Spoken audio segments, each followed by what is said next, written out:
Hey guys, Tanner Smith, EDL 851, Module 8, Legal Aspects of Teacher Evaluation. First slide here talks about the article Teacher Evaluation and Issue Overview. The article basically presents information regarding issues involving teacher evaluations and how the evaluation systems work. The article mentioned 4 factors that brought about the new evaluation system. First one was being new research on teacher quality, philanthropic interests, advocacy groups and policymakers developing state laws or different policies, and then political pressure to get rid of poor teachers or poor educators.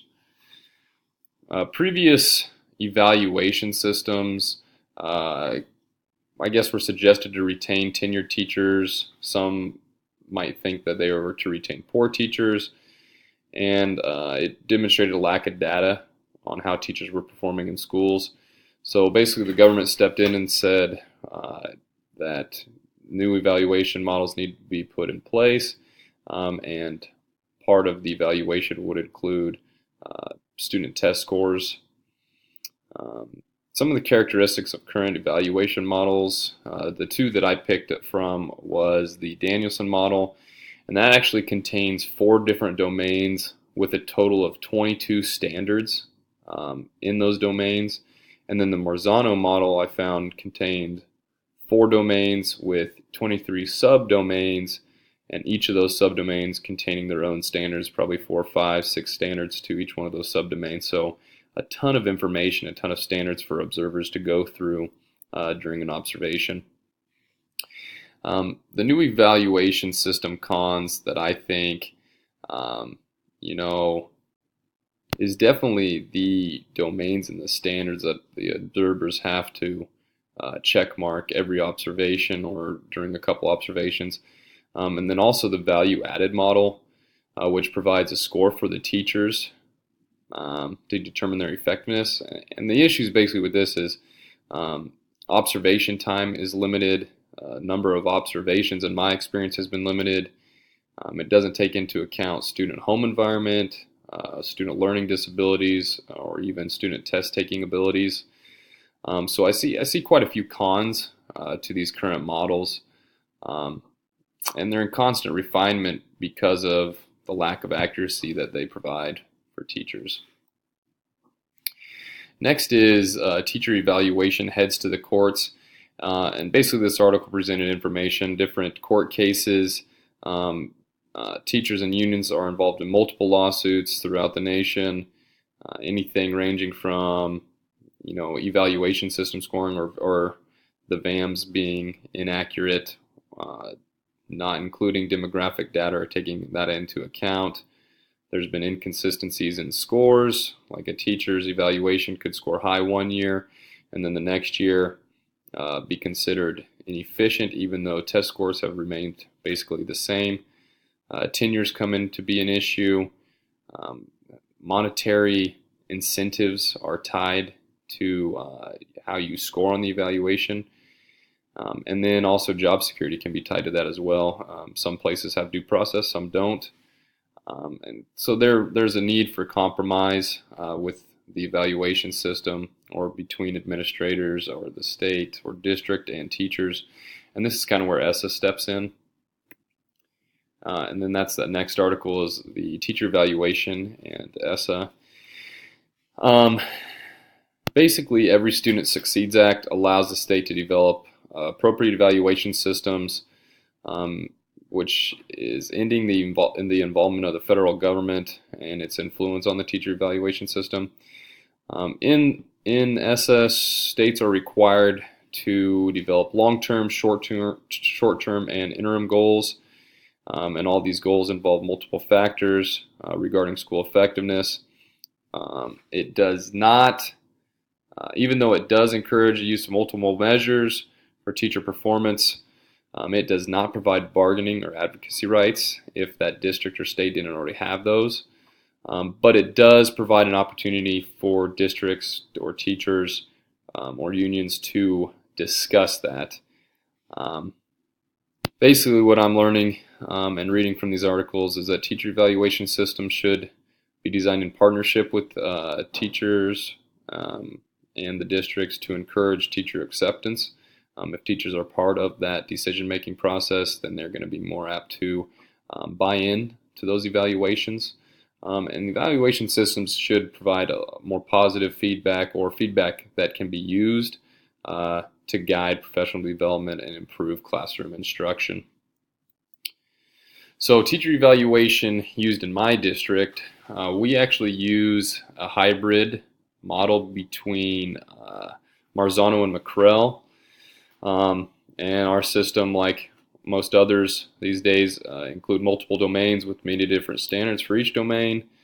And in my opinion, it's really not feasible for an evaluator to observe all of those standards in just a couple observations a year. And in my experience in my school, that's basically what it's been. I've seen my principal at most twice a year formally evaluating me or observing me. Other than that, I don't believe he's really observing me at all. New teachers in my district are considered probationary, and so they will be observed once a semester for 3 years, so minimum 2 times a year. And after the 3 years, they'll go into an evaluation rotation. And after those 3 years, they are considered, or after the 3 probationary years, they're considered experienced. But during those first 3 years, they are considered probationary, and they can actually be non-renewed for any reason. They don't really have too many rights in our district policy regarding their probationary status. Evaluation disagreement and job loss. Our principal actually does a pretty good job of having an open line of communication in regards to evaluations. We really don't follow a pre-conference meeting system, but we do have post-conference meetings after the observation. And in these meetings, he allows us to discuss the evaluation as a whole. We'll go over each domain and have time to look through it. And then he also allows us to look through it and discuss areas we perceive we should have earned higher scores if possible.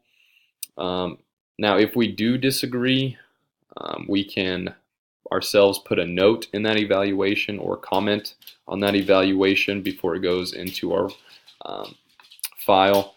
And if it needs to go any further than that, if we need to take further action, we can request a hearing, most likely with the school board, to discuss the evaluation with the board members.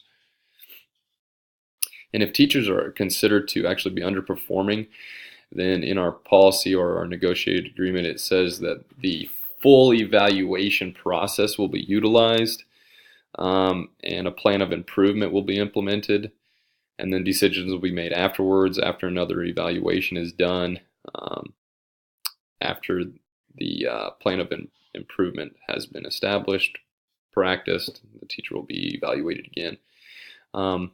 Our district does have a fair dismissal clause, but this is for experienced teachers only.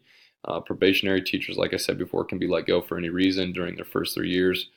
And we also have the right to appeal any decision in dismissal, which includes a hearing with an arbitrator. The legal case that I thought stuck out to me was the one mentioned in the article with Clark County School District. And basically that was about a teacher who was fired, a tenured teacher who was fired because they had received 2 consecutive annual and ineffective evaluation ratings without a due process hearing. And that's what kind of gets me right there, is without a due process hearing. With these new evaluation systems, if a principal really didn't like, and not just now, but in the past, if a principal didn't like a certain teacher for any reason at all, they can just put on the evaluation system kind of poor marks, or if that teacher's not showing, those students in her class or his class aren't showing improvement on test scores, that can be a check mark right away. And so without a due process hearing, I find that pretty unfair or unequitable, and pretty difficult to retain a position as an educator if you're not having due process. So the lawsuit is actually still in progress, and the school district has motioned to dismiss the case. So this last question, we were asked to reflect as a future school leader how we would ensure that we're following legal issues associated with the evaluation process. And when I was reflecting on this, I came up with four major items that need to be considered. Number one was, as an administrator, I need to be current with federal policies and state policies and laws, such as ESSA. That way I'm up to date and I'm following their policies and obeying those laws. Second, I definitely need to be more familiar with district policies and what our district expects out of us and the evaluation process. Do we have fair dismissal policy, due process? And it's my job as administrator to make sure that our students are receiving the best education possible, but also that our teachers are receiving the professional development they need to become better teachers, and giving everyone the tools and resources they need to become better at their jobs. And then three, I need to assess district evaluation tools and resources. I think an important role for a future administrator when they first get to a district is probably to assess, strengths and weaknesses of that district, including the evaluation system. Talk to teachers, talk to other administrators, and see what's working, what's not working, and really assess what evaluation tools are being used and what resources are being used, and maybe that stuff needs to change. And then lastly, as an administrator, we definitely need to document as much as we can, especially in the evaluation and observing setting, so that we're documenting what's going on. We're being honest with people, making sure we're communicating effectively with everyone, so that everyone is given an opportunity to do the best job that they can do. That's what I've got. I thought this assignment was pretty great. It allowed me to do a lot more research into some legal aspects of teacher evaluation. And that's all I've got. Thanks.